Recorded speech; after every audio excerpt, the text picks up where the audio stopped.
Hi, Dr. Bo, Dr. McLaughlin here. What is this? I'm going to discuss my activator days. So I know we started off upper cervical. We did that for about 10 years. And then I was full spine chiropractor, worked on the full spine, just learning as the years went by. And then a friend of mine, we were seeing so many people that it was exhausting. It was really exhausting. And a friend of mine from Clearwater came down and said, I'm going to an activator seminar. You want to come along? So I went to the activator seminar. I said, cool, it's a lot easier on my body. The only problem was looking down at the feet all day. That's hard on the neck. But I bought all the tables and bought the activator, did everything Dr. Forrest said to do, and it worked really well. It was the most busy time of my career. There was a day of 80 people there. It's almost impossible, but it's amazing what you can do with an activator. Got it? That's where you place it on the facet right there. So if we have the facet a little open, and we can see, here we go. And that turned, that wasn't supposed to turn, but they're on if it's in a person, it would just be that. So that works. It works very well. Patients would get up off the table, and the table was interesting. It takes you standing up and lies you down. If you just lie down crooked and lay down, you're not straight on the table. So if you are using activator, I'd suggest you go to a doctor who has a table, and it basically takes you standing up, lying down. And then you analyze the leg lengths, and you use the leg length to tell you how to and what vertebrae to adjust. Very, very interesting system. Started to do the full spine work with my hands again, and I did love it. I love to be able to work with my hands, so I liked touching people and working with the bones.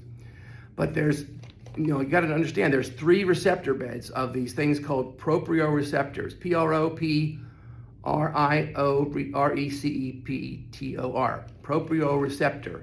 And that's what these joints are loaded. Each joint has proprioceptors in there, feeding that information back up into the cerebellum. The cerebellum sits right in here. This is your cerebrum. The cerebellum's in the back, and that's where it sits, and it has a little hologram. It puts all those inputs together, and it has a little hologram telling, because you got to remember, it's blind, it can't see, the body can't see you, so it needs receptors to see you through its proprioceptors. There's a bed of them, a real dense bed of them, across the back of the skull, across the top of the shoulders, and then across the top of the hips there, top of the ilia. And those are the 3 big beds of proprioceptors that you can use the activator into to send a signal back to the brain saying, stay there. So how's that work? Patient comes in with their head to the right?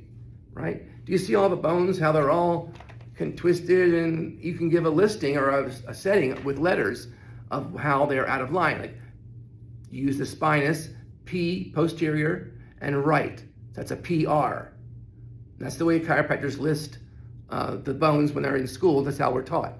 P, R, then you can go L, which is tilted. So there's all kind of combination of those letters that tell you in your notes what you adjusted that day. And when you do, when the patient's on the activator table, they lie down just like they were standing, and you go ahead and you get information from the leg check on where to fire, and a lot of it's up in the skull. And the table actually would push hard. My patients would get off the table and say, Doc, my cheeks hurt. And here is the electronic one. So we have electric and manual. This is spring-loaded.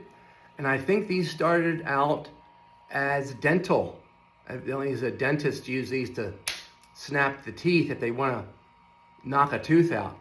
This was originally designed to be for dentists, and they brought it over to chiropractic.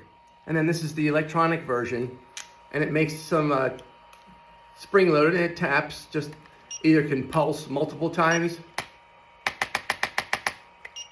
or you can do it once. This really saves a lot of work. But basically, and you can turn up the power in the back. But basically, I think 6 pulses has been researched. They've probably done more research since I looked that up.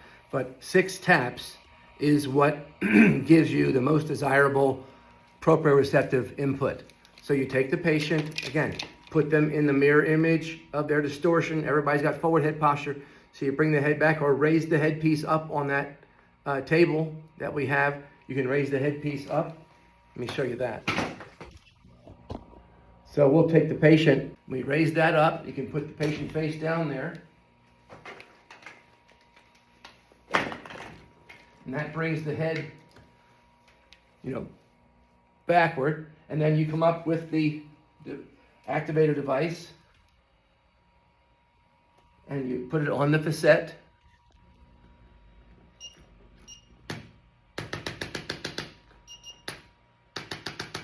Or if you want to hit the receptor beds. And that's how that works. It's very nice, very amazing technique. You wouldn't think that little bit of pressure would be able to correct, and that's because you underestimate the power of the body. Above, down, inside, out. ADIO is a big phrase in chiropractic. ADIO. Above, from the brain, down, inside and out into animation. That's the flow of life energy. Whether it be animation to say hi or animation to build a kidney or to take care of the body's processes. Everything's controlled and coordinated by the information in the brain. Take care. Like and subscribe.